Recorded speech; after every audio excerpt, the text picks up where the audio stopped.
simple one. Can we take simple example? Very simple, right?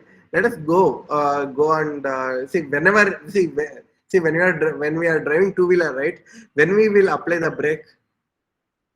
So if there is a suddenly there is some person who is coming in the other direction suddenly comes or suddenly comes in front of us, we will apply the brake. So what is the condition? If you want to actually automate it, what do you think? What do you do? Very simple, right? You will start observing the road, right? That can be through with OpenCV, right? So you actually fit a camera. As soon as you are going the road, suddenly you see that a vehicle just coming just opposite to you. Suddenly you will slow down, right? You will try to apply the brake. So that is like that. Basically, it's a condition and action rule. So you have a condition and you have an action. For example, the water level controller, right? The condition is lower threshold. If my water level goes beyond my lower threshold, I will switch on, right? That's a very simple that you can code. For example, when you start programming in C, right, we have a simple calculator program, right? What you do is you take input of two numbers and take the set of operators from the user. So as soon as the operator, let us say that he would actually select additional operator, then you will perform addition, right? So basically you implement with switch statements, right? That's a one simple example of reflex agents. So what about the model based reflex agents? What is the problem with the reflex agents? See, it does not know the word, right?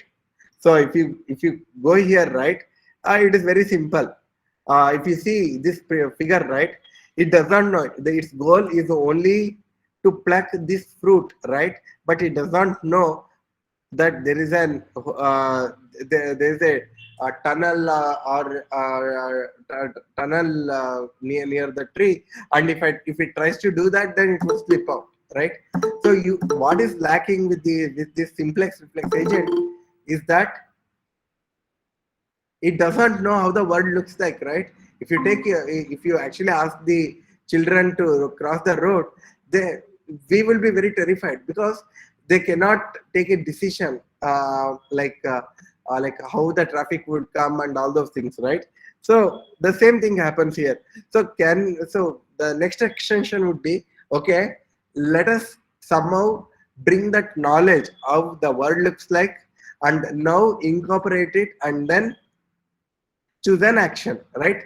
So a kind of knowledge that we are adding, and the knowledge we generally add is through models, right? So what is a model? It is a abstraction, basically a small use case of the generic case, and you use it as to know about the how the word is evolving. So what is a very simple example of model in real case?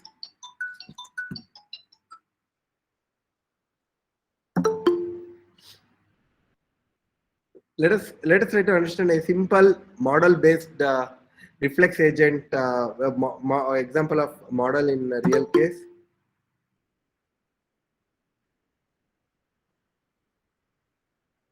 Movies, right? Movies are one of a kind of model, right?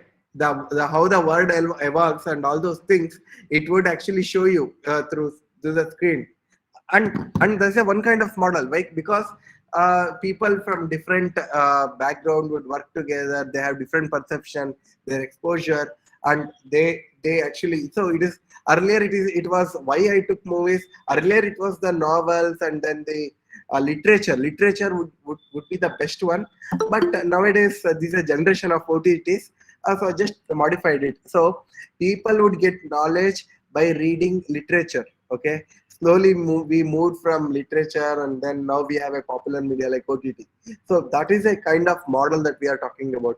You get to know the word from outside, from other sources, and try to have some perception and take the decision. Here if you see, right, so the agent would understand that there is a tunnel. It will have its different way of plucking the fruit. Okay, this is one simple example.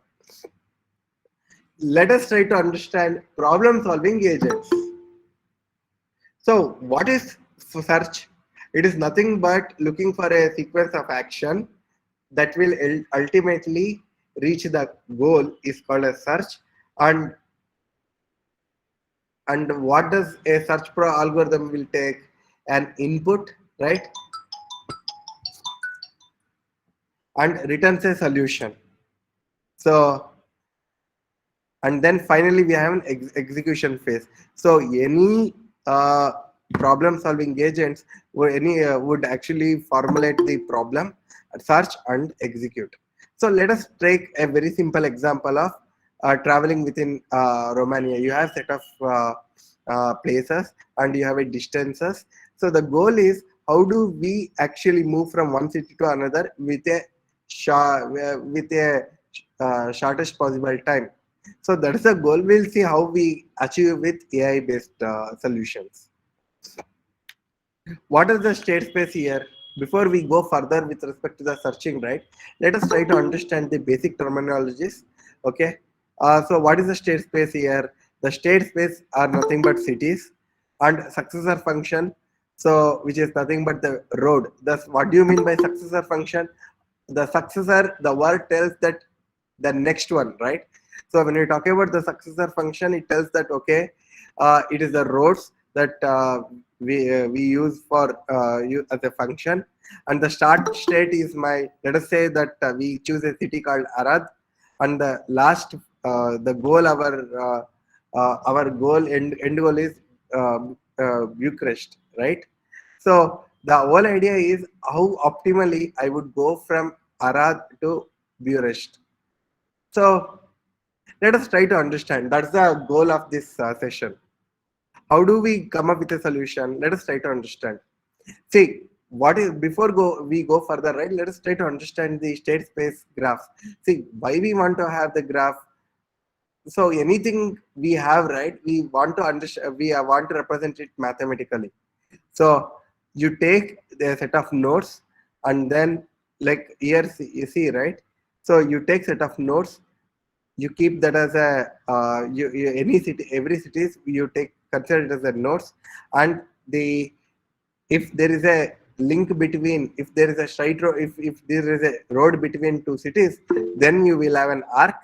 Okay, you start with one in the node, that you designate as a start node, and you end up in the Sorry to interrupt. Actually, there's one rise, and also as Shamla ma'am asked, like this PPT is like the first slide.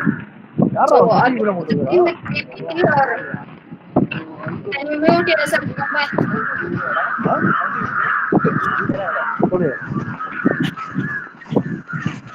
Sorry, sorry,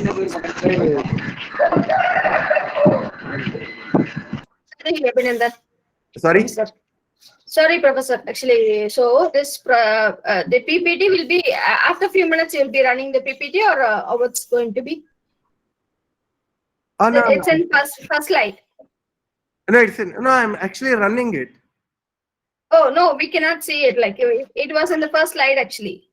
Oh, okay. From the starting. Oh, That's what okay. Shamla ma'am also tried to mention Yes, it. yes, Sandhya. Yeah. So when we see that, we can see this agent and everything, but we thought like, okay, this okay, you are explaining, and after that you are giving the slide. No, that was in, oh, okay. No, actually, It was on the first slide itself. That's it. Introduction to search. That is what okay. the first. No problem, Abhi. Like you can. Okay, see So now? okay. No, can you? Yeah, we can see now. Yeah, Okay. we can see. Okay. If it is in full screen, it won't. Okay. There is a. Okay. Yeah, okay. Sure. Okay. Thank you, sir, Professor. Okay. Now you can see, right? Okay. Absolutely. Yes, sir, yes, sir. Okay. So basically, this is state space representation. So where we represent the search problem.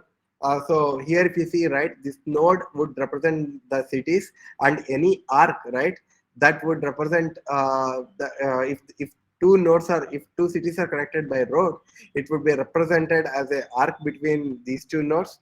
And generally, the state space would tell all the possibilities. Okay, if you take this example, right?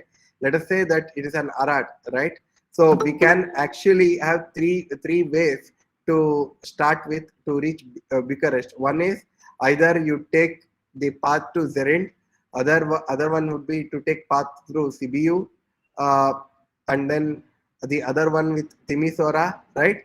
So there is a three ways, and the next would be like, okay, from Zerend, if I want to reach Bucharest, what happens is that either either I have to take the Oradia and then Sibiu, Oradia only. Okay, so at every node you try to find what is the existing one, what is adjacent one, and try to see, and then you move on, right? So in this way, the state space graph would give you a complete information. Okay, so another important thing is that in a state space graph, right, each state occurs only once. So generally, we cannot build the full graph in the memory because it's too big, right? So you guys already know about C programming, right? So we have an simple integer which would take 4 bytes, right? So if I have a 100 like if I have a 100 nodes, and then and then I have other like each node would if it contains 10 cities, then I will have a lot of memory requirements, right? So generally, that's the reason we generally cannot build the state space. That once again comes back to the question, right? All you know is that, okay, this is a graph, and then I have all the information, and then we can use the Digitrust algorithm. So that cannot be done because of this reason. You don't know, you cannot fit everything in your memory.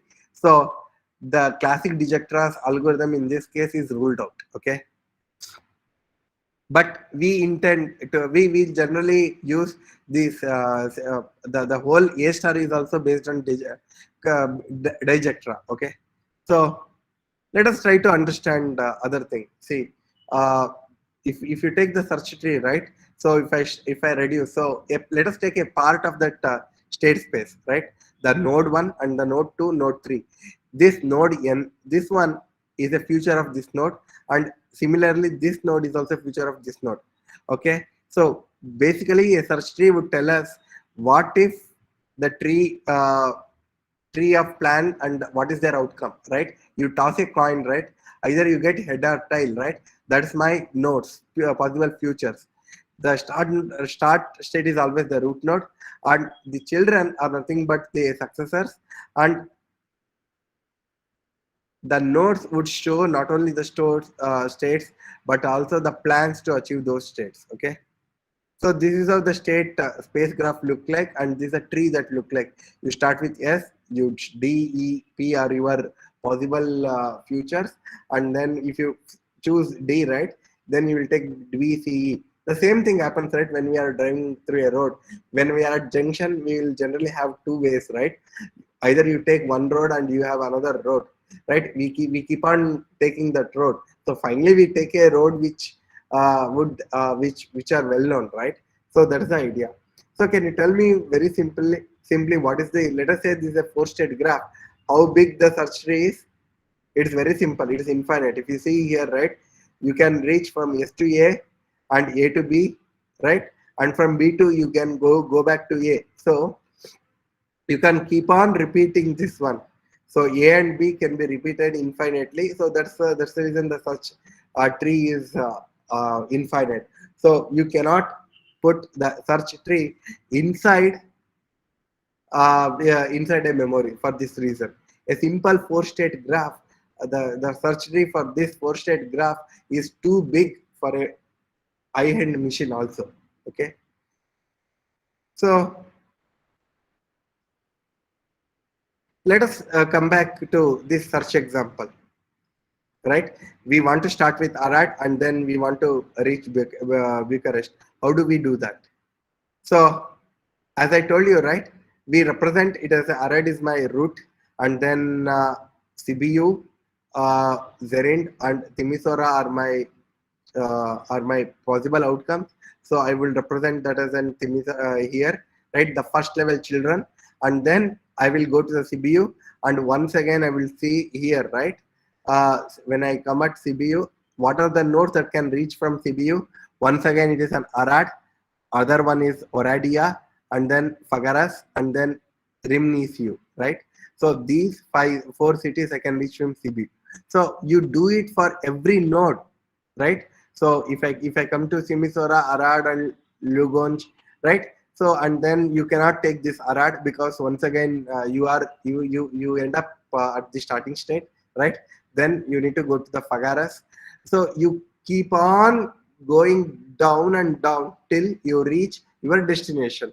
This is what we call as a tree search, right? You basically represent you start from the root node, and then at the first level you go and visit the children. Once you visit the children, then you go through the second level. So at every iteration you go down and down to reach the destination. Okay, this we call as general tree search. Okay, let us take the example. Let us start with the start node here and G. How do we reach G here? What are the possible paths? So we start with S, right? And then we take D, you take G, E, R, F, G. Otherwise, you can take, no, you cannot take any other path because from B, you cannot reach A, right? Right? G, there is only one way. This is pretty straightforward, right? You take S, S to D, right? And then S to E, S to P, and then if you take here, right? From E, you cannot take H. You have to take R. If you take H, you can never reach G. So you have only one path from S to G. S, D, E, R, F, G. Okay. So let us try to understand the little variant of this. What is this? It is a very well-known algorithm called depth first search, right? You start here, right? You start here at S, you go to the D, and D you will see here what happens is that from S, right, you have three candidates, D, P, and E, right? So you start with D, you start, and then you have B, C, E, and then you go with B, and when you reach B, you explore come at A, and you know that you have hit the roadblock, right? You cannot go further. You will retract. You come back to C, and then you try to explore. And once you come to C, you explore. You reach A. Once again, you hit the block, and then you go to E, right? And from E, you have options, right? Either you go to H or you go to R.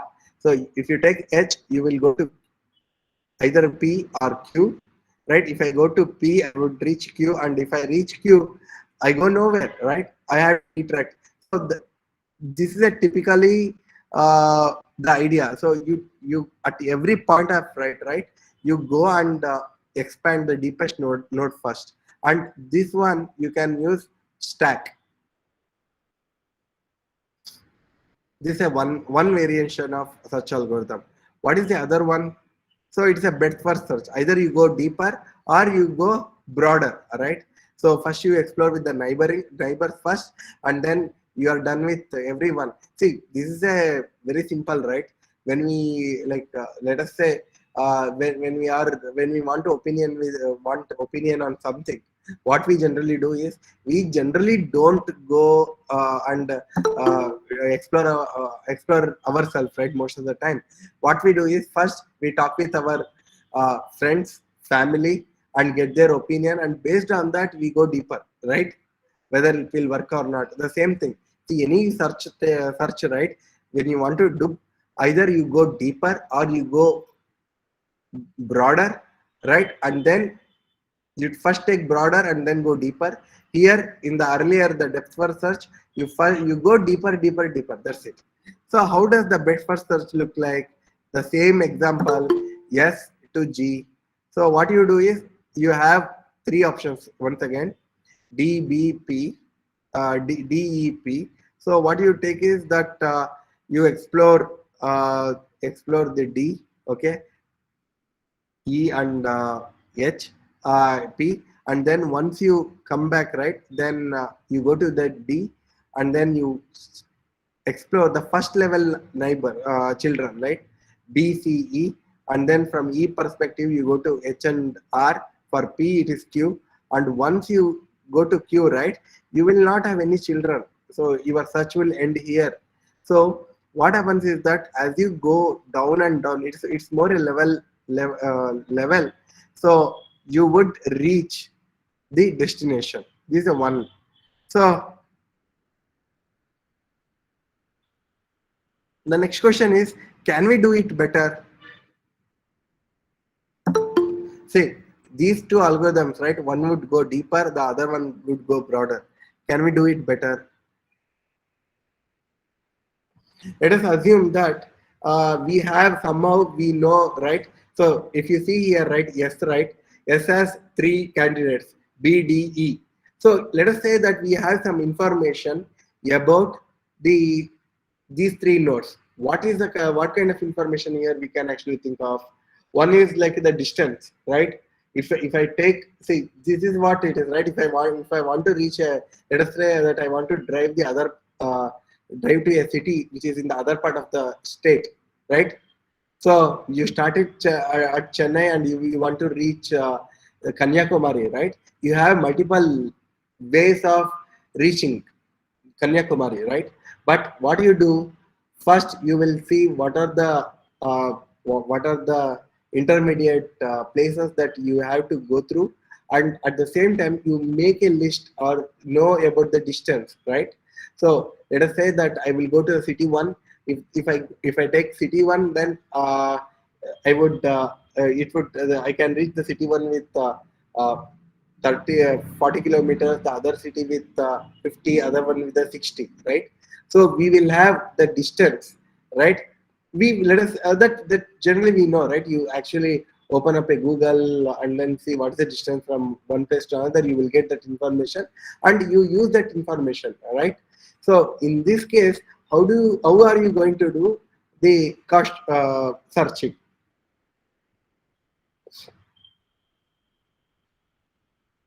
You start with S, right?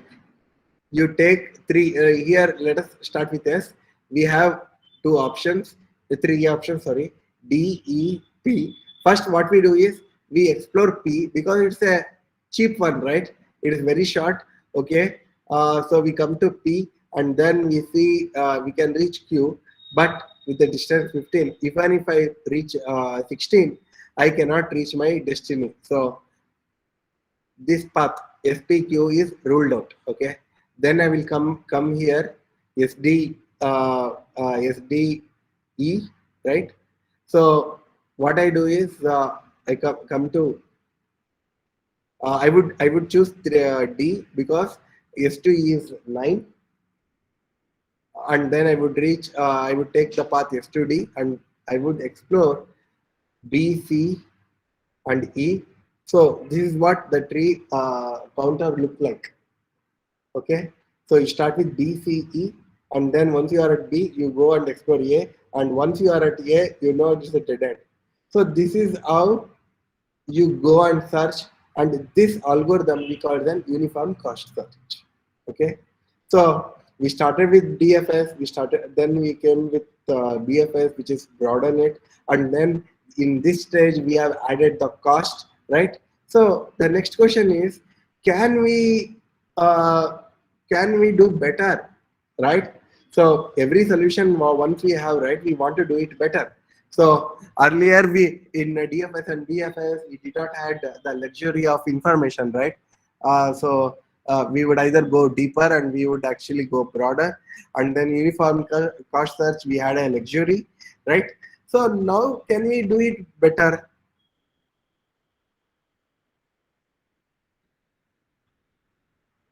See, uniform cost search, we expect we see the problem with the what is the problem with the unicost uniform cost search. Let us try to understand. See, there are three options, right? Yes, from yes I can reach D or E or P, right? So P looks better because it looks cheap, and what we do is we go here, but we don't know from here, from if I take path P whether I would reach G, right? If I'm not able to do that, if I'm not able to get that path, then why should I visit at this first place, right? If I know that if I take the path to some city, then I will never reach a destination. Why should I take that path and go back? Not necessary, right? Can we stop that, or can we can we address that? How do we do that?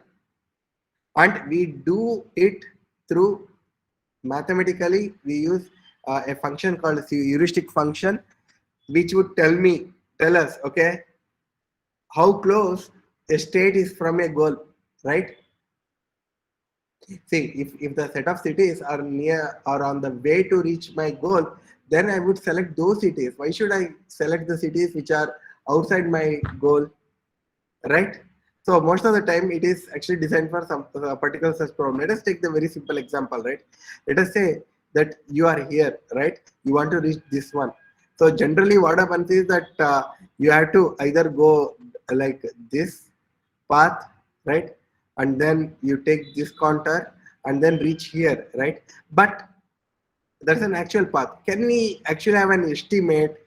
So the simple estimation would be your Euclidean distance, right?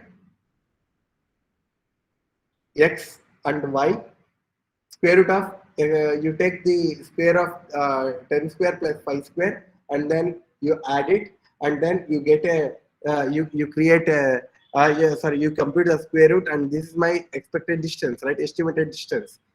It is not exactly 11.2, but it will give me a clue, right? So that is the heuristic. So let us say, let us come back here, right? So let us take each city at this point of time. Let us think that we have an straight line distance estimation to Bucharest, right? Bucharest, sorry. So from every city, like from Arad, it is 366. From Zerend, it is 374, and similarly. So you have a set of distances uh, from those nodes to the city, and how does we leverage this information? One one information would be like one way to address these things is a greedy search, right? That's one of the very well-known algorithm in computer science. If we don't have any algorithm for some specific problem, we start with the greedy search, right? For example, if I want to see, if we go to any like shops, right, and we give 500 rupees note, right, and we our item is only around 8 rupees, right? So the shop owner has to give us 92 rupees as uh, he has to return us 92 rupees. How does he do? He will not give you 92 1 rupee coins, right? Because the change 1 rupee, 2 rupee, say 5 rupee till 5 rupees, 1 to 5 are scarce resources, right? So what he will do? First he will take the biggest note next, right? 50, right? And then he will take 20 rupees note. And once he reaches 90, right, then he will take a 2 rupee coin and he will give the change, right? That's a greedy method, right? That's a fundamental greedy method. We do a lot of things in intuitively, right? That's a one greedy method. This is a one simple greedy method that we see. So what we can do in this case, same thing, right? Earlier we choose in uniform cost search. What we did, we choose a node which was cheap. Here what we do is we choose the one which is close, right? Same thing, right? If we want to meet chief minister, and if we know that getting appointment is tough, what we do is we try to find a trail of people who can actually help us in getting an appointment, right? So the same thing here. So you choose which are the things that is close to you, and then reach the destination. That's a very straightforward one, right? So what can go wrong?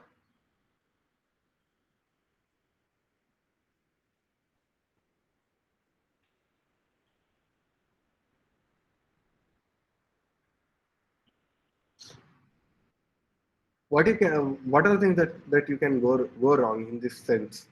See, most of the time it will work. Sometimes it won't. Why?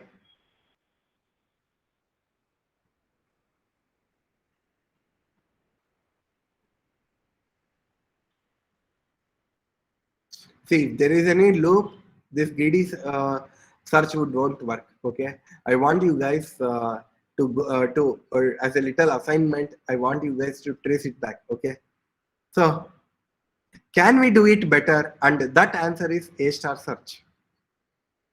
Okay, so what we do, we combine both uniform cost search and greedy search. See, the beauty of computer science is that when we have a couple of algorithms which we think, okay, one algorithm would fix the one part of solution, one part of problem, the other one would actually fix other part of the problem. What we do is we generally combine it, and most of the time it works. That's a one way is the combining. The other one is taking a middle path, right? When you have a two different alternatives, you take a middle path and you fix it. So that is that's the general design strategies in any computer science algorithms. Okay. So here let us try to understand. See, what was the problem with the greedy? What is the problem with the uniform cost? Let us try to understand first. So when I do the uniform cost search, right, I don't know whether that node, how close the node is, right? So when I do the greedy also, right, I know how close it, but the problem is I don't know how far I have actually covered, right? I don't have that history, right? So uniform cost gives me the backward cost. So basically it tells me the history, right? How many nodes I have got down to reach at the current node, and the greedy would tell me, okay, you are that I am this much level close. I had to get down to this much level to find the node. So goal. So that's a greedy. So you combine it. So you include both, right?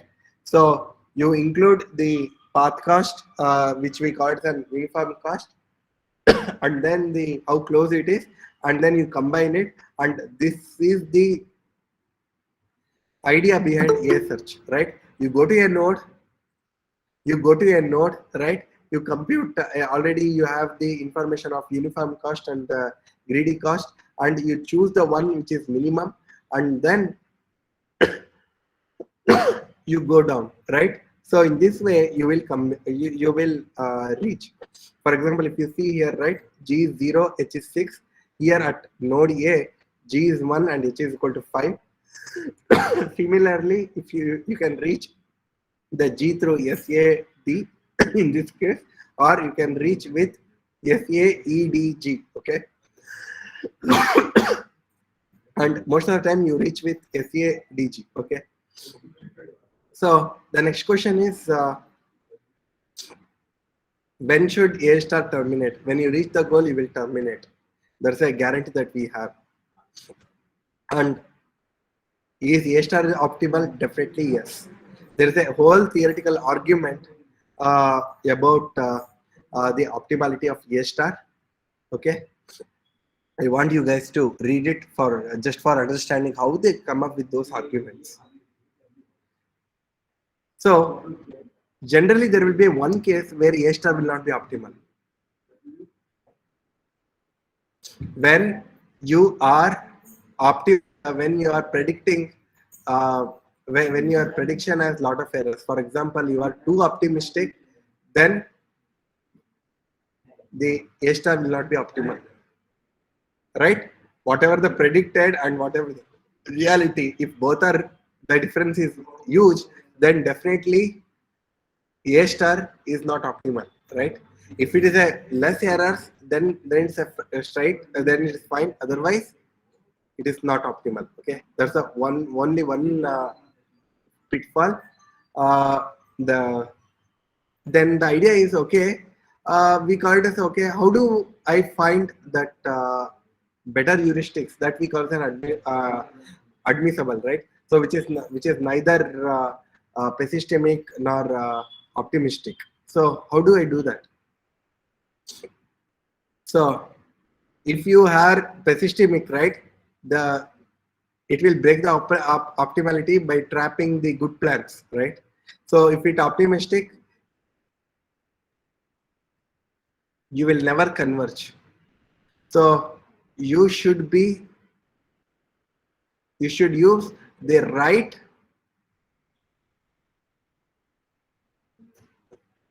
distance functions. Okay, so like there are Euclidean, Manhattan, and all those things. It depends on the problem. Okay, so nothing more than that. And one biggest problem with A star is memory. So the whole problem with A star is that as you go here, right, you will keep on expanding these nodes, right, and as you like keep on expanding it, right, you have to keep the old one, and this would actually result in a lot of memory consumption. That is the problem that we have with A star.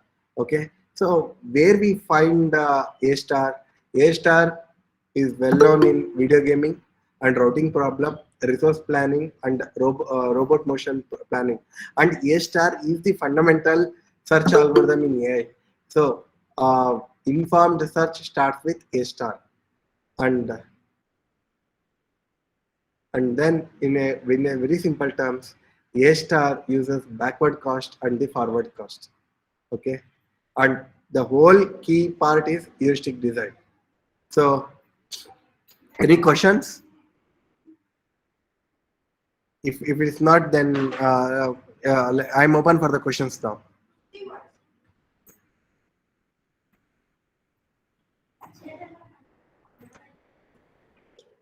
Students, any questions? Clear only, sir.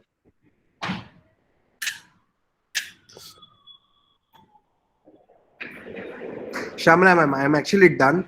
So I'm open for questions, and if not, then we can close this session.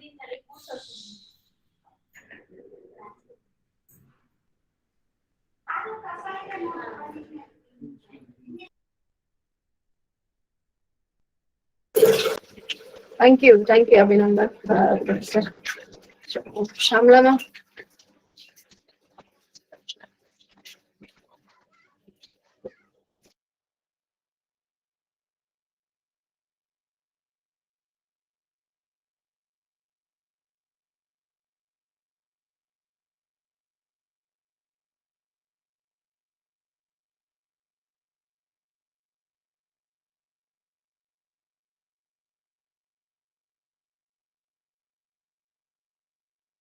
Thank you, sir, for Jay, sir, for the Students, any questions? Sorry. No, Professor, I'm asking students any questions. Yes. No, ma'am. Can you share any? Okay, sure. Then we can end the. Yeah, I will share the PPT. So not an issue. Okay. And, yeah, I'll drop it. Anyway, the video will be uploaded on the YouTube and will be shared to the. And the link is given in these slides, right? That is a very good course. So I just modified it according to your requirements. But please go through those courses also. That's a really good one. So try to understand the fundamentals. So try to understand why somebody has came up with that algorithm. So that will help you when you go to the industry, because when in industry, a lot of times we don't get a normal problem of what we actually see in academics. Okay, So you need to think innovatively. So the one thing that will help you is definitely knowing why someone came up with these kind of decisions. So please do that, and best wishes from my side. And thank you, Shamla ma'am and Sandhya, for providing me an opportunity. And thank you. Feel free to contact me. Okay. Thank you. Bye. Thank you, Professor. Thank you so much.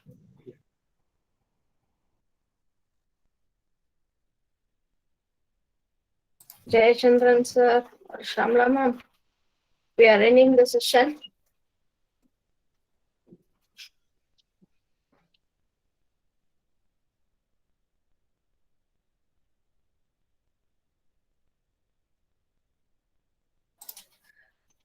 Thank you. We'll meet again tomorrow, and we have one more session that could be the end of the webinar. So tomorrow, students please join by 9:30 maximum. Thank you. Okay. Thank you, everyone. Thank you, ma'am.